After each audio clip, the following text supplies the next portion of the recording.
I lived with a friend of mine, who I'll refer to as Nick, in a small house for a few years during college. He was my roommate for the first year, and then we decided to move out of the dorms and share the rent on a house since we both had decent enough jobs. This was both of our first times renting a place, so we didn't really know how to budget properly. After a few months, everything was okay, but it was almost a year in when we realized that this place was eating up both of our bank accounts. So the obvious solutions were to either move out or find another roommate. Neither of us wanted to leave, so we started the search for a roommate. We started by asking all of our other friends, but none of them were interested, so really the only option was to put up a post online. I made a post on Facebook Marketplace, and Nick made a post on Craigslist. Again, neither of us have ever done this, and it felt kinda weird, but we knew we didn't have much of a choice. A few weeks went by with just a couple of responses, but none of them seriously considering moving in, before Nick shows me an email he got from someone named Sam replying to his Craigslist post. The guy seemed legit, and the following day he came over to view the house. I should mention, he was a couple years older than us and had just graduated, but he seemed pretty nice and looked clean and everything, so we were glad to have him. He agreed to the split of rent and moved in the next week. In the few months following, Sam would hang out with us a lot, and we actually got to know him pretty well. But then all of a sudden, he became very closed off for some reason. Nick and I would barely ever see the guy, and when we did, he wouldn't even talk. He would sit in his room for the most part, with his door shut, and would only come out to get food or to go to work. It didn't bother me necessarily, I just found it a little strange. Anyways, it was around month 4 with him being there that things started to take a turn for the worst. I had just gotten home from work, and immediately as I walked through the door, Nick calls my name quietly from the living room. "What's going on?" He mentions that Sam was home, so to not talk too loud. Then he tells me about a strong smell he noticed when passing his room today. I told him I hadn't noticed it. He points down the hall towards Sam's room and tells me to quietly walk past and see if I notice. So I got up and made my way quietly down the hall towards Sam's door. I didn't even have to get very close to smell what he was talking about. It was awful and really disgusting. I had no idea what it was and had definitely never smelled it in the house before. Nick suggested we ask him what it was, and I agreed. We both went to his door, trying not to breathe in too hard, and knocked. Then knocked again and again, calling out to him.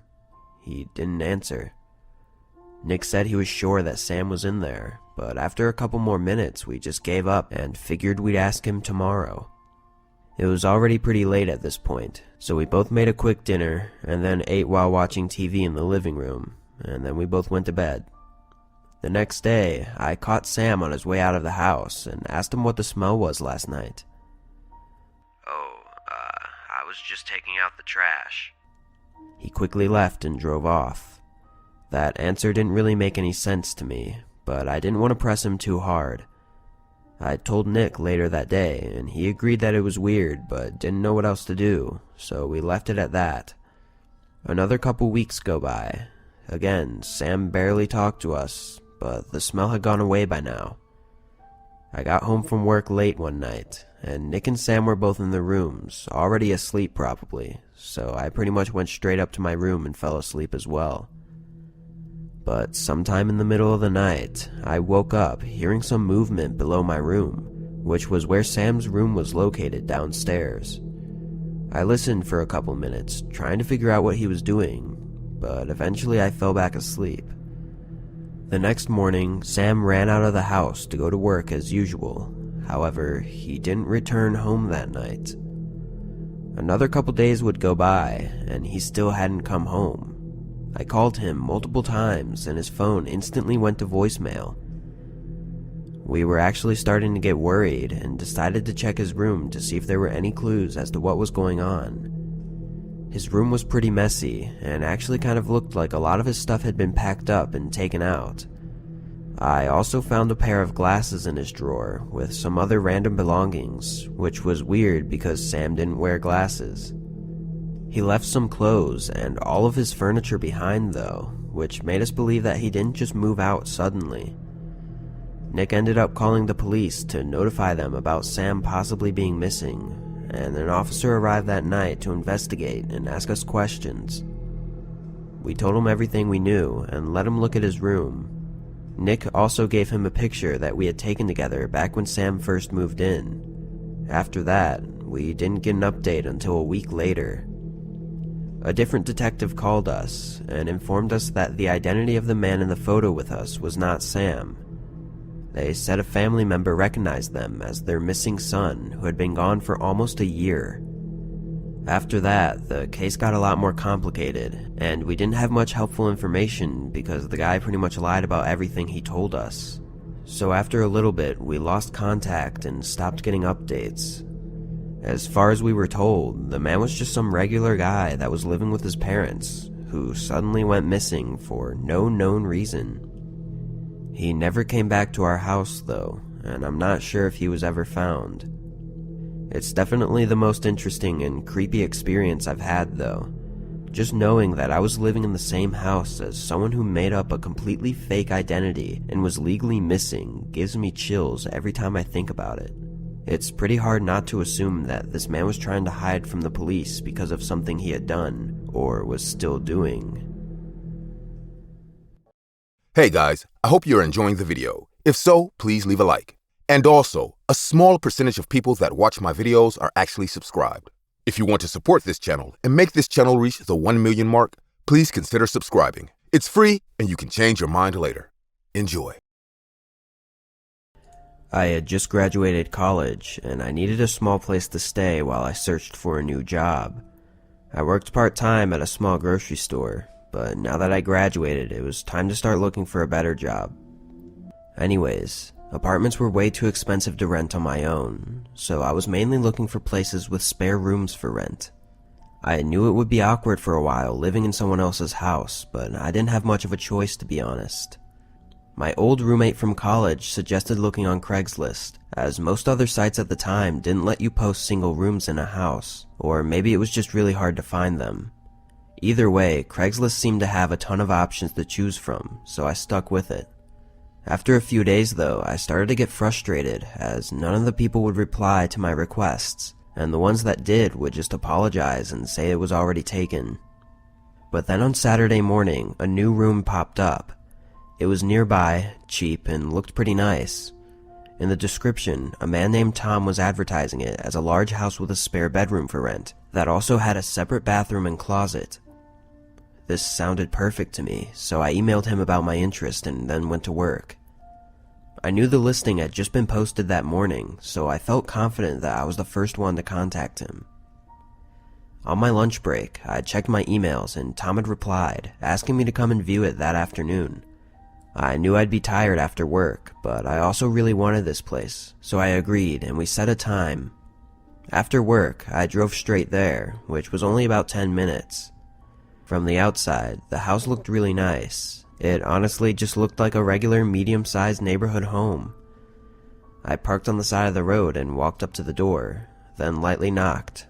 After 30 seconds, I knocked again, a little bit harder this time. A minute later, I pulled my phone out to text Tom, but just before I sent it, he opened the door and invited me in. I immediately noticed he was sweating a lot, as if he had just finished a long workout, and he smelled awful.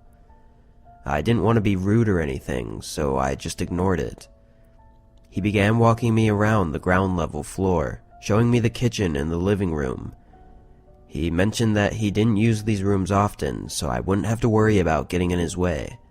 From the look of the rooms, though, it seemed as though he used them too often. Old dishes were piled up in the sink, and the couch had stains all over it. I really didn't like how dirty the whole place was, and it was strange that in the pictures it looked like the house was really clean. One thing I remembered specifically was that the living room had a brown leather couch in the picture, but the couch that was actually there was black. I figured Tom had probably used the pictures of the house from years ago before it sold.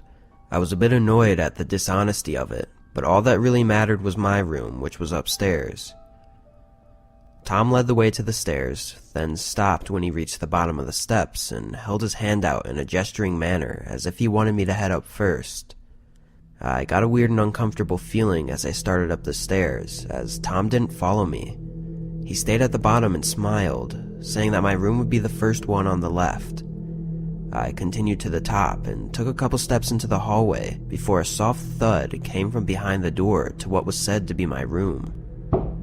I looked back down the stairs at Tom, whose smile was now completely gone. Does someone else live here?" He replied in an annoyed tone, telling me that it was just one of his friends staying the night and not to worry about it, then urged me to check out the room for myself as he was sure that I'd like it.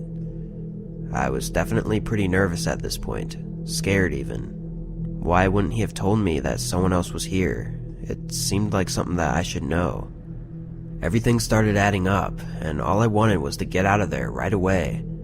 I tried to act confident and began walking down the stairs as I explained that the place wasn't going to work out for me. He didn't seem to like that answer, and he moved his body to block most of the bottom of the stairs. I stood a couple steps away and firmly told him that I needed to leave. He asked me again to check out the bedroom to at least see if I liked it, and again I said I was not interested.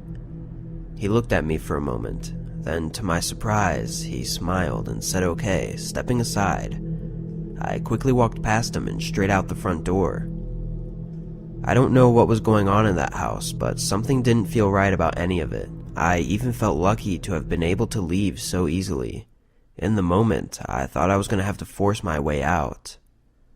I checked Craigslist a couple hours later, and the posting had been removed. I still wonder who and what was in that room upstairs. For all I know, it could have just been an empty room, but something tells me that it was something much worse. Craigslist is almost never the first place I go when I need to buy something, but sometimes you can get good deals on things that would otherwise be really expensive. At the time, I was searching for new workout equipment. Weights and machines are really expensive to buy new, so Craigslist was the perfect way to find used ones for cheap. Anyways, I scrolled through the site for a few days before eventually finding a posting that looked really good. It was a set of weights for a pretty good deal and was posted only a few hours ago. The poster's name was Mary, so I sent her an email and told her I was very interested in her weight set and would like to pick them up as soon as possible. Mary replied just a few minutes later, saying that she was available tonight when she got home from work at 7. It was a little bit late, but it wasn't too big of a deal for me since I wanted them as soon as possible. I agreed, and she responded with her address. Of course, I looked it up to see where it was and what the house looked like. It was 20 minutes away in a small neighborhood that I was actually familiar with as one of my old friends used to live nearby. The house was regular sized and didn't have any real defining features other than the fact that it looked pretty old, but nothing looked too strange or gave me bad vibes, so that night I drove down there. The place was at the end of the road in a cul-de-sac, so I parked on the side of the house by their mailbox and made my way up to the front door, which was already opened. I didn't want to just walk into the house, so I knocked on the open door a few times to get their attention. A moment later, a man comes down from the hall. Hi, I was supposed to meet with Mary to look at some workout stuff she had posted on Craigslist. The man's face lit up, and he said to come on in. He told me that Mary would be down in a few minutes as she was changing out of her work clothes. This definitely made me cautious, but he sounded genuine and believable, so I followed him into his living room where there was a set of weights on the ground. However, aside from the weights, there was nothing else in the room, no furniture or decorations at all. I think the man saw me looking around, as he quickly said that they were in the process of moving out and that's why they were trying to sell the weights.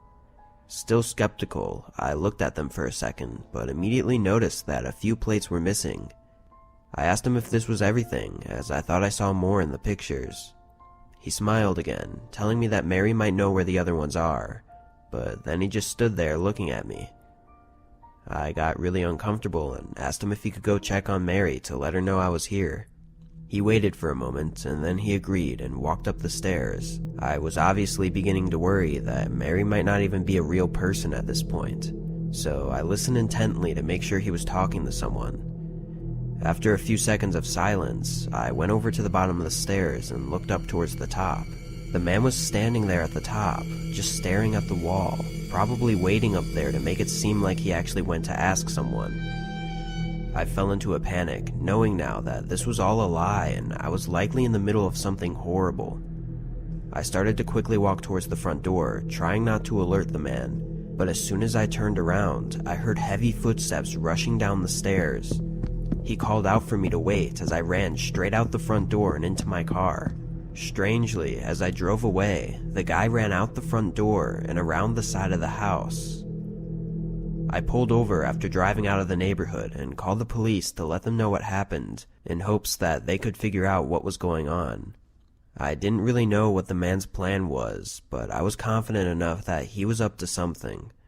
The officers later came by my house and I gave them more information. They told me that the house I met him at had nobody living there for over a year, which made chills run through my body. Of course, though, I couldn't really give them much helpful information other than a description of what the man looked like.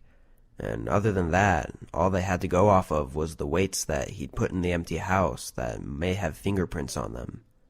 It worries me that he might still be out there trying to lure people into abandoned homes, but I'm also glad that I was able to make it out of there before he did whatever it was that he planned on doing.